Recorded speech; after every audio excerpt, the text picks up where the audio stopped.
সেদিন যে কেক বানিয়েছিলাম আপনাদের সাথে শেয়ার করেছি। তো আজকে কেকটা নিয়ে আপুর বাসায় চলে এসেছি। তো বাচ্চারা কেকটা কাটার সময় কতটা আনন্দ ফিল করেছে দেখতে চাইলে ফুল ভিডিওটা দেখেন, তাহলে বুঝতে পারবেন। হ্যালো এভরিওয়ান, আসসালামু আলাইকুম। আমি সাদ সাথী, আলহামদুলিল্লাহ আমি ভালো আছি, আশা করি আপনারা ভালো আছেন। প্রতিদিনের মতো আজকেও আপনাদের মাঝে ডেলি ব্লগ নিয়ে হাজির হলাম। প্লিজ স্কিপ না করে ফুল ভিডিওটা দেখবেন, আশা করি আজকের ডেলি ব্লগটা অনেক অনেক ভালো লাগবে। প্রথমে আমি সবার কাছে ক্ষমা চেয়ে নিচ্ছি, আমার কথায় বা কোনো কিছুতে ভুল ত্রুটি হলে প্লিজ সবাই আমাকে ক্ষমার দৃষ্টিতে দেখবেন। যারা যারা আমাকে এখনো সাপোর্ট করেননি প্লিজ এক্ষুনি সাপোর্ট করে দিবেন। ফেসবুক পেজটাকে লাইক কমেন্ট এন্ড শেয়ার করবেন এন্ড ইউটিউব চ্যানেলটাকে লাইক এন্ড সাবস্ক্রাইব করবেন। তাহলে চলুন বেশি কথা না বাড়িয়ে আজকে ডেলি ব্লগটা শুরু করে ফেলি। Welcome my new another daily blog. তো কেক দিয়ে আজকের ব্লগটা শুরু করে ফেলছি। তো আমি আপনাদের সাথে তো শেয়ার করেছিলাম যে আমার বোনের মেয়ের বার্থডে, ওর জন্য একটা কেক বানিয়ে ওকে সারপ্রাইজ দিব। আমার কেক বানানো হয়ে গেছে, এখন আমি কেকটা বক্সে ঢুকিয়ে নিলাম। আর ছেলের পড়ার জন্য আমি এতক্ষণ ওয়েট করেছিলাম। তো ছেলের পড়াটা হলে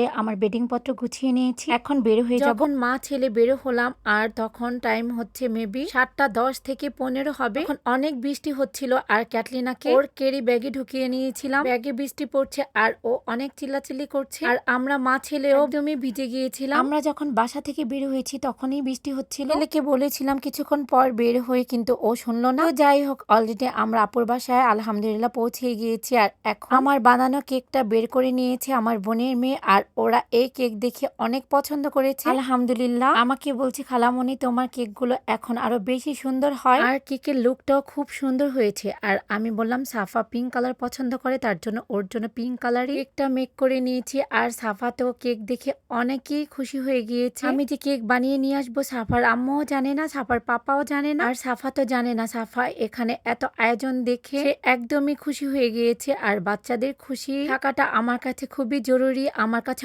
অনেক ভালো লাগে। আর এখানে আমাদের সব ব্যাটালিয়ান সব অপেক্ষা করছে কখন কেকটা কাটবে আর সবাই একসাথে কেকটা খাবে, কারণ এখানে সবগুলোই কেক লাভার। এখানে আপু কিছু আয়োজন করেছে, আপু পুডিং বানিয়েছে, পেয়ারা কেটে দিয়েছে, আম কেটে দিয়েছে, কিন্তু বাচ্চাদের তো আম আর হচ্ছে পেয়ারার প্রতি কোনোই ফিলিংস নেই, ওদের চোখ পড়ে আছে কেকের আর হচ্ছে পুডিং এর উপর। এখন সাফামণি আর আনান সোহা মিলে কেকটা কেটে নিচ্ছে। আমার ছেলেকে আমার বোনের হাজবেন্ড যেতে বলেছে, কিন্তু ও যায়নি, ও অনেক লজ্জা পাচ্ছে। যে কেন এত লজ্জা আমি কিছুই বুঝি না। তো যাই হোক, আমার কেকের লেয়ার গুলো দেখেছেন যে কতটা সুন্দর হয়েছে মাশাআল্লাহ। আবার কিন্তু আপনারা বলবেন না যে আমি আমার নিজের প্রশংসা নিজে একা একাই করছি, সবাই যা বলেছে সেটাই বললাম। এই তো আমাদের নিউ বেবি নাফিসা মনি, তো সোহা নাফিসাকে নিয়ে কথা বলছে আর নাফিসাও মাশাআল্লাহ কথা বলতে চায়। আর দেখছি আপু কালকের জন্য আজকে মুরগিগুলো ভেজে রাখছে, যেন কালকে একটু সবকিছু আর্লি করতে পারে, যেহেতু কালকে শুক্রবার। আরেকটা কারণ হচ্ছে রাতে এগিয়ে রাখা, পাড়া দিয়ে একদমই গ্যাস থাকে না। তো এখন যদি কাজ না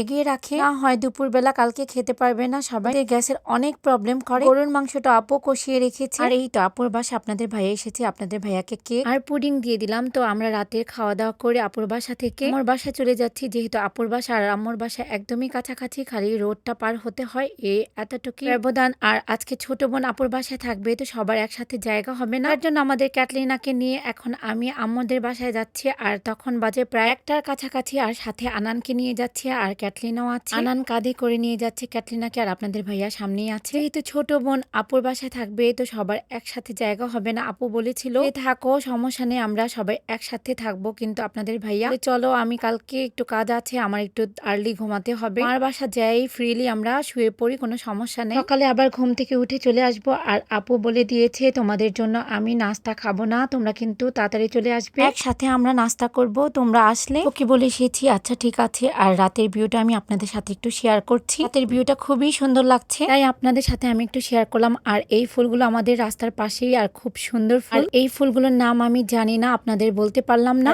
এখন রাস্তাগুলো খুবই ভালো লাগে, পরিষ্কার পরিচ্ছন্ন। তো যাই হোক, আজকের ব্লগটা যদি আপনাদের কাছে ভালো লেগে থাকে প্লিজ কমেন্ট সেকশনে কমেন্ট করে জানাবেন, আপনাদের কমেন্টের অপেক্ষা করব। কিন্তু আজকে এখানেই শেষ করছি, ভালো থাকবেন সবাই, আল্লাহ হাফেজ।